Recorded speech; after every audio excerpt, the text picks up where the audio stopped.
శ్రీపాద ఎల్లంపల్లి ప్రాజెక్టులో భాగంగా నారాయణపూర్ ట్యాంక్ నుంచి స్తంభంపల్లి వరకు రైట్ మెయిన్ కెనాల్ కుడి కాలువ నిర్మాణం గతంలో కాంగ్రెస్ పార్టీ ప్రభుత్వ హయాంలో దాదాపు 90% పైగా పూర్తయింది.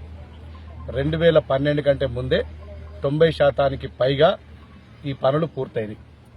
2014లో తెలంగాణ రాష్ట్రం ఏర్పడ్డాక బీఆర్ఎస్ పార్టీ అధికారంలోకి వచ్చి 2014 నుంచి 2023 డిసెంబర్ దాకా ఈ 90% పనులను కనీసం ఒక తట్టెడు మట్టి తీయకుండా, ల్యాండ్ అక్విజిషన్ నిధులు ఒక్క రూపాయి కూడా చెల్లించకుండా చొప్పదండి నియోజకవర్గ ప్రజలకు, ఇక్కడి రైతాంగానికి అన్యాయం చేస్తూ ఇప్పుడు కుడి కాలువ పూర్తయితే గంగాధర మండలంలో నుంచి రోడ్డు ఇవతల గ్రామాలన్నీ కూడా, అదేవిధంగా బోయిన్పల్లి మండలంలో కంప్లీట్గా అన్ని గ్రామాలు స్తంభంపల్లి చెరువును నింపుకొని అటు తర్వాత వేములవాడ నియోజకవర్గంలోని గుడి చెరువు నుండి ఇటు చొప్పదండి నియోజకవర్గంతో పాటు పక్కనున్న వేములవాడ నియోజకవర్గం కూడా సస్యశ్యామలమవుతుంది.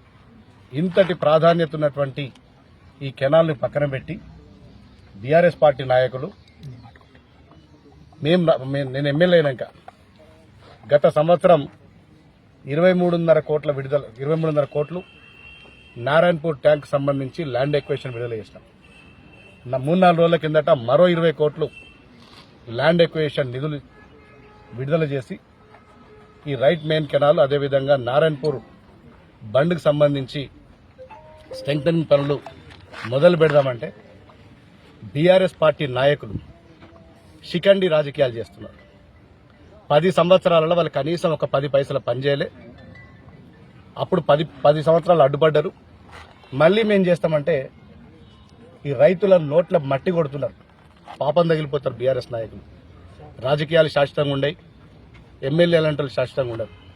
10 సంవత్సరాలు బీఆర్ఎస్ ఈ రాష్ట్రంలో అధికారంలోకి వచ్చినాడు ఈ చొప్పదండి నియోజకవర్గాన్ని పూర్తిగా రైతుల నోట్ల మట్టి కొట్టిండు.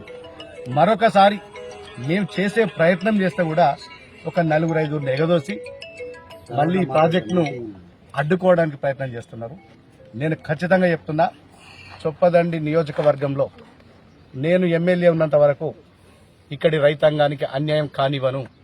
ఖచ్చితంగా కుడి కాలువ నిర్మాణం పూర్తి చేసి బాధ్యత తీసుకొని నేను ఎన్నికల్లో చెప్పినట్టు చొప్పదండి నియోజకవర్గంలో రైతులందరి పాదాలు కడుగుతాని చెప్పిన ఆ మాటకు కట్టుబడి ఉండి ఖచ్చితంగా ఈ కుడి కాలువ నిర్మాణం త్వరలో పూర్తి చేస్తాం. దానికి సంబంధించినటువంటి అడ్మినిస్ట్రేషన్ శాంక్షన్కు జగిత్యాల సి గారు, సుమతిదేవి గారు ఇప్పటికే ప్రపోజల్స్ పంపి ఉన్నారు. దాన్ని ఖచ్చితంగా ఫాలోఅప్ చేసి 2-3 నెలల్లో అడ్మినిస్ట్రేషన్ శాంక్షన్ టెండర్ ప్రక్రియ పూర్తి చేసి ఈ కుడి కాలువ నిర్మాణం పూర్తి చేయడానికి మేము కంకణం కట్టుకున్నాం. ఇంకొక ప్రధాన సమస్య నారాయణపూర్లో ఇప్పటికే చాలా మటుకు మేము ముంపుకు సంబంధించి వాళ్ళకి పరిహారం చెల్లించబోతున్నాం.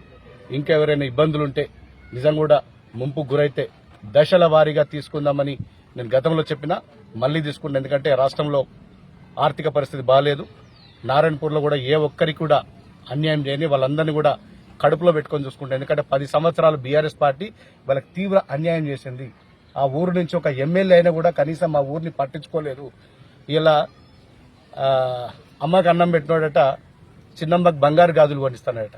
5 ఏళ్ళు ఎమ్మెల్యేగా ఉండి 10 సంవత్సరాల ప్రభుత్వంలో ఉండి ఏమీ చేయలేని వ్యక్తులు ఇలా వాళ్ళ పాపం నిజంగా కూడా ఇబ్బంది పడి వాళ్ళ ఒక మొసలి కన్నీరు గారుస్తున్నారు. ఇలా ఎవరికి మొసలి కన్నీరు నారాయణపూర్ ప్రజలకు అవసరం లేదు. నారాయణపూర్ వాళ్ళందరినీ కూడా మేము కడుపులో పెట్టుకొని చూసుకుంటాం. ఖచ్చితంగా దశల వారీగా వాళ్ళకు న్యాయం చేసే బాధ్యత కూడా నేను తీసుకుంటానని చెప్తున్నా. కుడి కాలువ నిర్మాణం పూర్తి చేసి ఈ చొప్పదండి నియోజకవర్గంలో శాశ్వతంగా సాగునీటి సౌకర్యానికి ఫుల్ స్టాప్ పెడతానని చెప్పి మీ అందరికీ చెప్తున్నాను.